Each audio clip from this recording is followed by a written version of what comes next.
श्री स्वामी समर्थ. स्वामी भक्त हो, स्वामी अक्कलकोटीमध्ये आपला स्वागत आहे. संतांचे जीवन लोकांचे कल्याण करण्यासाठीच असते. त्यांच्यासाठी भक्त आणि अभक्त एकच असतो. म्हणून परमेश्वर सगळ्यांचा आहे. तर सुरू करूया आजचा प्रवचन. नित्य स्वामी दर्शन दिवस 13वा.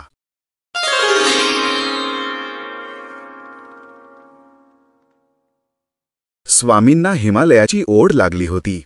कैलास पर्वतावर शिवशंकराची भेट घेऊन मगच आपल्या अवतार कार्याला सुरुवात करायची आणि भारतभर संचार करून लोकांची दुःखे हरण करायची असे स्वामींनी मनोमनी ठरविले.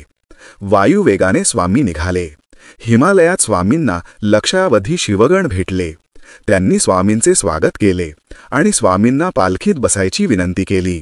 वाजत गाजत स्वामी कैलास पर्वताकडे निघाले. स्वामींनी शिवशंकराचे दर्शन घेतले. आपल्याच भगवंत रूपाला गाढ आलिंगन दिले. सगुण साकार स्वामी आणि निर्गुण निराकार शिवशंभो या दोघांची अद्वैती भेट झाली.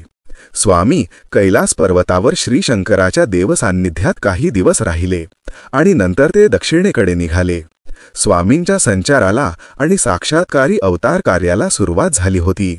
हिमालय ही योगी पुरुषांची तपोभूमी, श्रीशंकराच्या वास्तव्याने पावन झालेली, विश्वभर नांदणाऱ्या सर्व साधू पुरुषांना सदैव आकर्षून घेणाऱ्या ह्या पवित्र भूमीत स्वामींची पावले उमटली.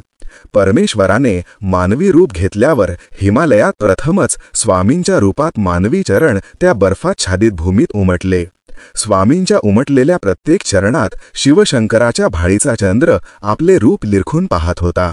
कारण त्या उमटलेल्या प्रत्येक चरणात शिवशंकराच्या जटेतून बाहेर पडलेल्या पवित्र गंगेने डोकावलेले होते.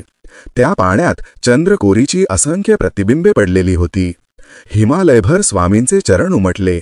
उमटलेल्या त्या प्रत्येक चरणात चंद्रबिंब उतरलेले होते आणि ते स्वतःलाच स्वामी अस्तित्वात निरखून पाहत होते. भिऊ नकोस, मी तुझ्या पाठीशी आहे. सत्पुरुषांची पावले म्हणजे परमेश्वराची पावले.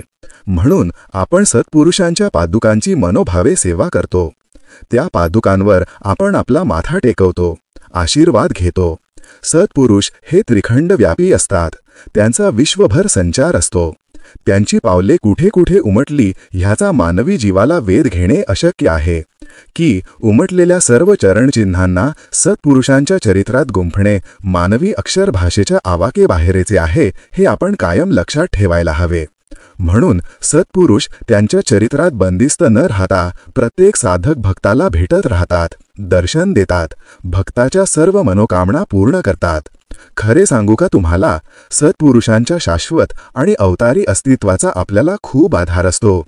माझ्या परमप्रिय स्वामी भक्तांनो, स्वामी समर्थांचे दर्शन होणे हा आपल्या भाग्यकुंडलीत योग असावा लागतो. तो योग श्री स्वामी समर्थ या षडाक्षर मंत्राने निश्चितपणे प्राप्त होतो.